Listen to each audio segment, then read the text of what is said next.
All right, what else before the court? Judge, these, for the record, we make one final motion for all discoverable evidence under RCR 7.24, RCR 7.26, and any and all exculpatory evidence not previously disclosed. Okay. Mr. Commonwealth, have any additional For the court evidence? today, Judge, I have, we've got some phone calls. We have no idea what's on them. There's hundreds of them. We got these from the jail. I've never listened to them. I have no idea what's on them. We don't intend to use them in our casing sheet.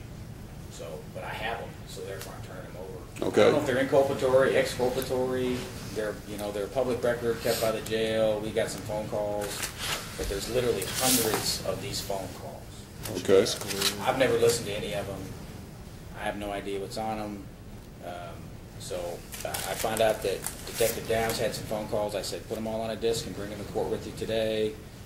So there we have it. So that is one issue. The other is, I've never heard these, but I moved to exclude them. I don't have time to listen to 1,000 jail calls during trial.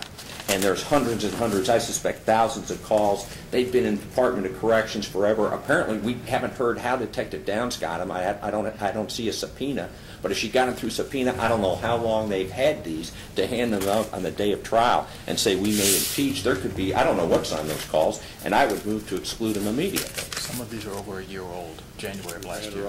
You indicated you haven't listened to them. You have no idea what's on them. They're just being turned over today. I do not, Judge. And I mean, it would seem at this late date that it would be appropriate to exclude them. I'll give you the chance to argue otherwise, Mr. Van der Osten. I don't know if we're going to, Judge, we're not going to go into the content of the phone calls. I think the fact that there were phone calls made, I mean, obviously we know that people call from the jail and that they call people. Why is it just, as a matter of curiosity, why are we getting this information on the day of trial? Judge, I haven't seen them. I talked to Detective Downs, and she indicated she had some jail phone calls that were old, and they are old. And so I said, well, you better bring them to court. And we're constantly searching for information. Well, prior to trial. Just a couple of quick things, Judge. One is they are not going to introduce these jail calls, but they, I guess, are supplying us to them. That's what's their representation, and that's also an Which jail calls?